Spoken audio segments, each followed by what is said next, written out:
방위사업청이 지난 11일 한국형 전투기에 탑재할 헤이세이 레이더의 국내 개발 계획을 발표했습니다.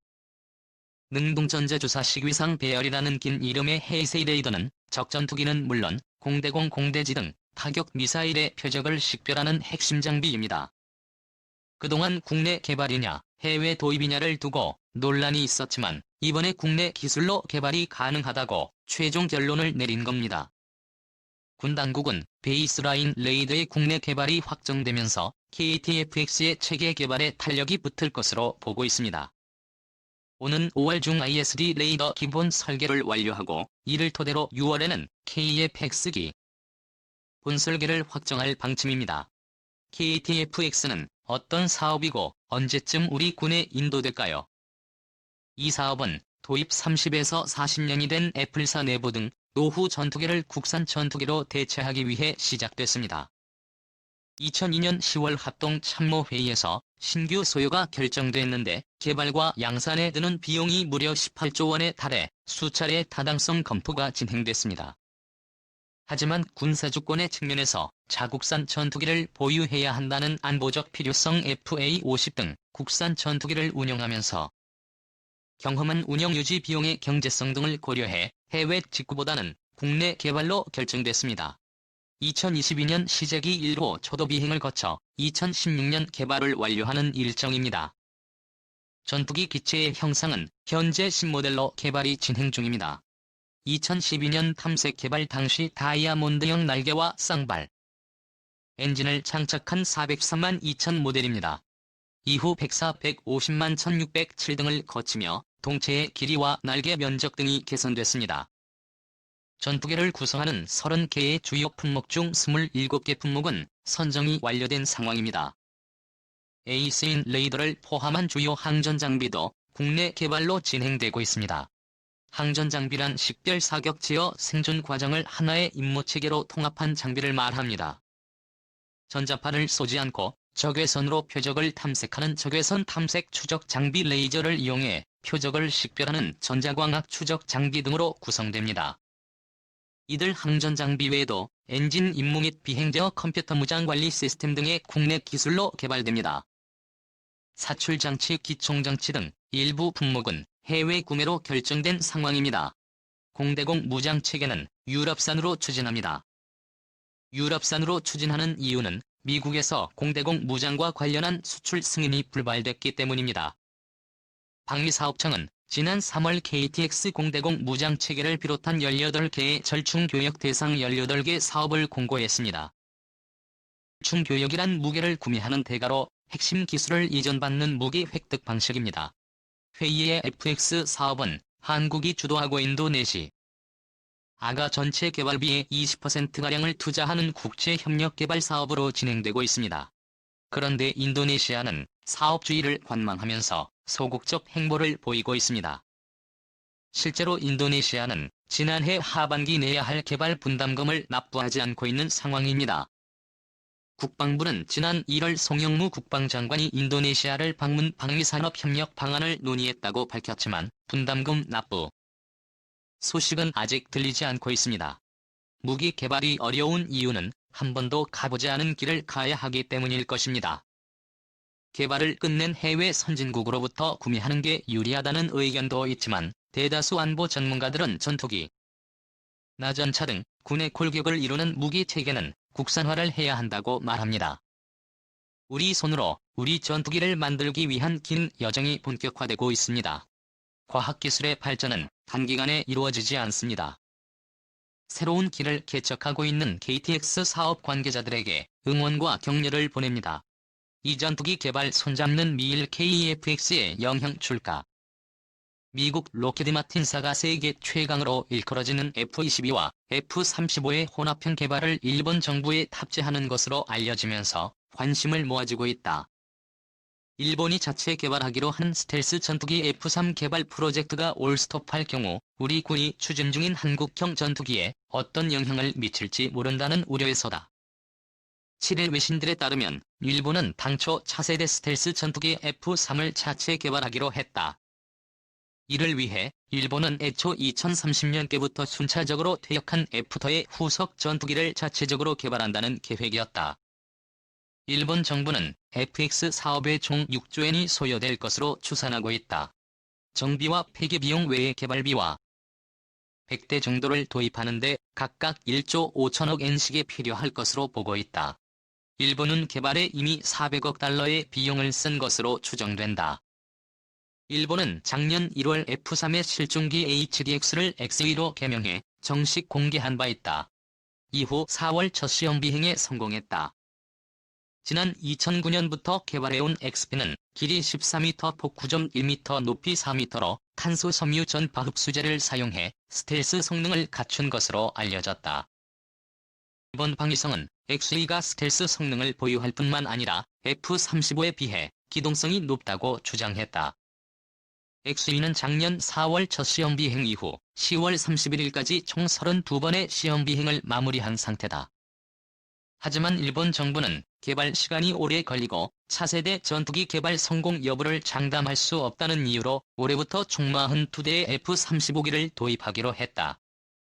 내부적으로는 도널드 트럼프 대통령의 방일 당시 무기 도입 요구에 손사래를 칠 수 없었기 때문이라는 분석이다. 당시 일본 언론들은 미국 F-35 스텔스 전투기 구입과 미사일 방어 추가 구입 등으로 재정적 압박을 받으면서 일본 방위성이 F-3 개발 연기를 검토 중이라고 분석하기로 했다. 일본은 당초 F-4 팬텀 전투기에 노후한 F-15 전투기 200대 가운데 일부를 대체하기 위해 F-351을 도입했다. 지난해 항공자위대 미사와 기지에서 스텔스 전투기 F-35의 첫 배치 기념식을 개최하게 했다.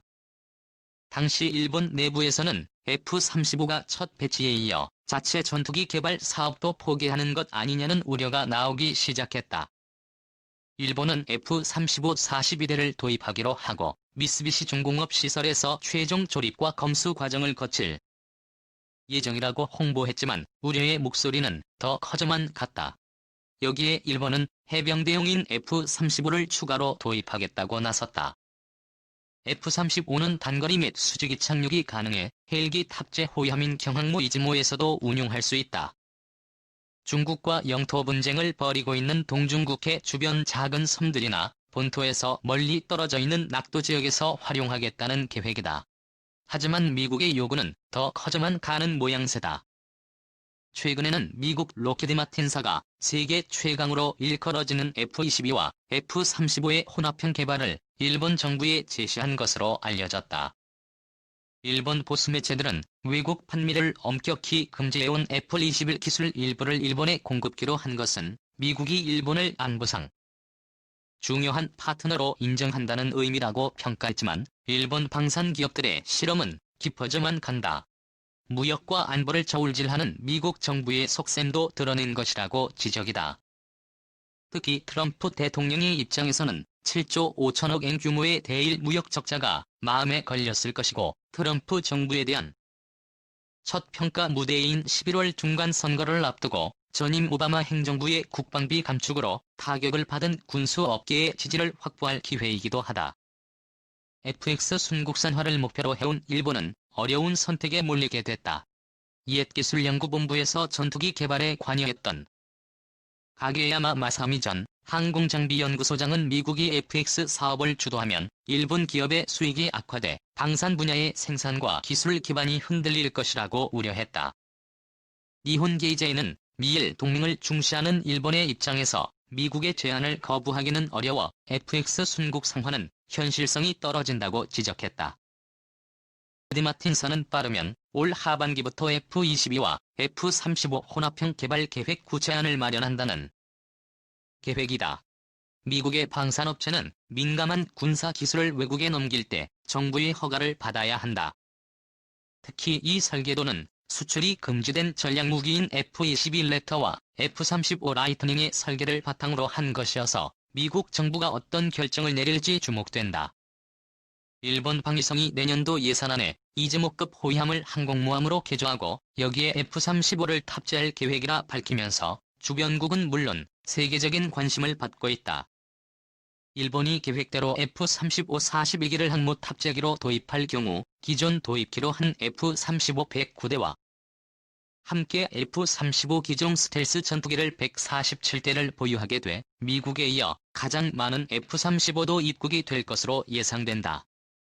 일본의 군비 강화는 곧바로 주변국들의 경쟁의식을 자극해 동북아시아의 군비 경쟁은 한층 더 치열해질 전망이다. NHK 등 외신들에 의하면 일본 방위성은 16일 해상자위대 호위함인 이즈모를 항공모함으로 개조하고 여기에 탑재 운용할 전투기로 미국의 최신의 스텔스 전투기인 F-35를 선정했다고 밝혔다. 이에 따라 일본은 향후 F-35 42기를 도입할 계획인 것으로 알려졌다. 일본 방위성은 F-35가 1대당 약 140억 엔으로 예상하고 있다고 밝혔다. 이에 따라 일본은 미국에 이어 세계에서 두 번째로 많이 F-35 전투기를 보유한 국가가 될 것으로 예상된다. 일본은 앞서 F-35 전투기를 총 105기 도입하기로 계획했으며 F-35가 42기를 추가 도입하면 모두 147기의 F-35 기종 전투기를 보유하게 된다. F-35 기종은 현재 미국 정부가 공군 해군 해병대를 포함 약 2,400여 대를 도입 검토 중이며 일본에 이어 영국이 138대, 이탈리아가 90대 등 현재 약 15개국에서 3,200여 대 이상 도입 계획을 세운 상태로 알려져 있다. 일본 정부가 사실상 항모전단을 보유할 계획을 밝히면서 주변국들은 크게 반발하고 있다. 일본이 공격용 항모전단을 보유하는 것은 2차 대전 전후 일본 자위대의 기본 원칙으로 알려진 전수방위, 즉 일본 영토 방위에만 방위력을 동원한다는 원칙에 위배된다는 것. 하지만 일본 정부는 대중국 방어용 항공모함이라고 반박하고 있다. F-35의 대량 도입과 함께 일본 전범 기업들이 F-35의 주요 부품을 일본 내에서 라이선스 생산하는 것 또한 국제적 논란이 되고 있다. 현재 일본의 미쓰비시 중공업, 미쓰비시 전기, 이시카와지마, 하시마 중공업 등 2차 대전 당시 전범 기업들이 F-35 주요 부품을 생산 중이다. 이를 통해 일본은 F-35의 정비 업그레이드 작업을 미국이 아닌 일본 내에서 해결할 수 있는 상태이며